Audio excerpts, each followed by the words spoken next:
Dakar7.com, site d'actualité nationale et internationale, maintenant à portée de main, 24 heures sur 24. Retrouvez toute l'actu sport, politique, culture, économie, revues de presse et même vos séries préférées. Téléchargez l'application dès maintenant pour rester au fait de l'actualité. Disponible sur Android et Apple Store.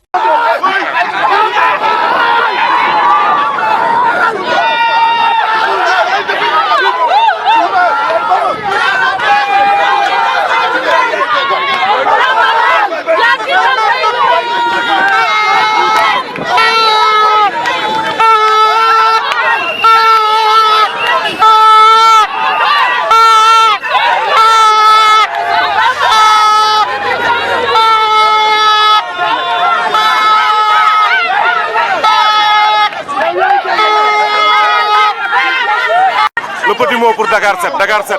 Ce que je voudrais dire, oui, c'est qu'aujourd'hui, l'honneur a plongé sur l'argent. Okay. Mon sentiment, c'est un sentiment naturel de satisfaction. Dakar nous appartient et nous sommes les leaders naturels de Dakar. Ah ouais. Nous sommes les leaders de Dakar. Dakar nous appartient. Dakar7.com, site d'actualité nationale et internationale, maintenant à portée de main, 24 heures sur 24. Retrouvez toute l'actu sport, politique, culture, économie, revues de presse et même vos séries préférées. Téléchargez l'application dès maintenant pour rester au fait de l'actualité. Disponible sur Android et Apple Store.